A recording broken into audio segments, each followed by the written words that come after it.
नरेंद्र मोदी सरकार ने देश में 2 डिफेंस कॉरिडोर बनाने का निर्णय किया था। उत्तर प्रदेश में जो डिफेंस कॉरिडोर है उसमें 6 नोड हैं और सबसे अधिक तेजी से जो कार्य हो रहा है वो योगी आदित्यनाथ के नेतृत्व में इन 6 नोड पे हो रहा है।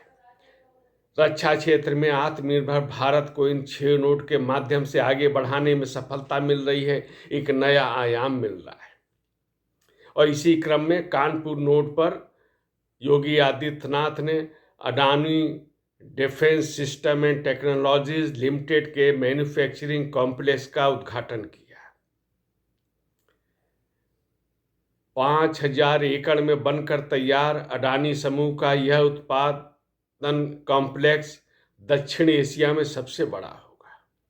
हम समझ सकते हैं कि इसका भारत के जो आत्मनिर्भर अभियान है उसमें इसका योगदान होगा।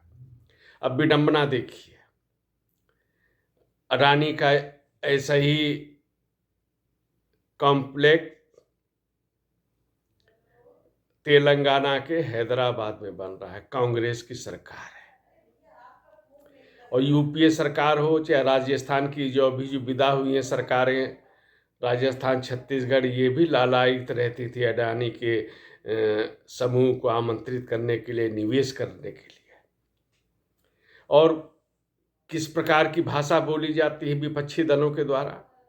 अभी यात्राओं में हम लोगों ने देखा, कहा जाता था कि आप गरीब आदमी बिजली का स्विच ऑन करता है, पैसा अडानी के पास चला जाता है, अंगीठी में कोयला डालता है, पैसा अडानी के पास चला जाता है, अडानी जमीनें ले लेता है, उठा लेता है आदिवासियों की, गरीबों की वगैरह।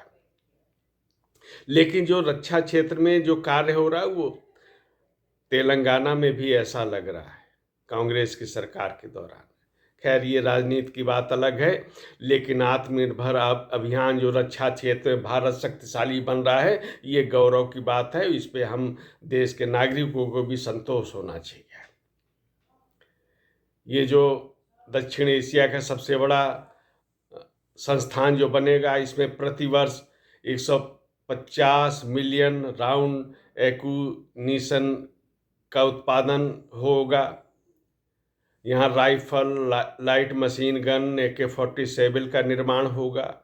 अगले चरण में इसको और भी विस्तार दिया जाएगा, तब आर्टिलरी गन का निर्माण होगा, तो गोला बारूद बनेगा और एक तरह से ये विस्तार जो है उत्पाद का, रक्षा उत्पाद का, वो आगे बढ़ेगा। योगी आदित्यनाथ ने इस कार्यक्रम में बताया भी कि लखनऊ में ब्रह्मोस बन रहा है, झांसी में Bharat dynamics limited, Tata technologies, global engineering, इनकी कंपनियां लगातार वहाँ पे अपने संस्थान बना रही हैं। अलीगढ़ में एंकर रिसर्च का कार्य चल रहा है। तो इस प्रकार ये जो पूरा का पूरा 6 नोड पे कार्य हो रहे हैं, उनसे हम समझ सकते हैं कि रक्षा क्षेत्र में भारत को आत्मनिर्भर बनाने का एक अभियान चल रहा है।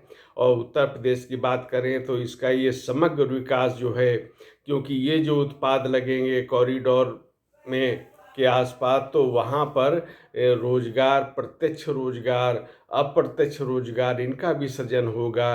और योगी आदित्यनाथ ने ये भी बताया कि किस प्रकार से इस क्षेत्र में भी स्टार्टअप को भी बढ़ावा मिलेगा और उससे भी रोजगार का सृजन होगा।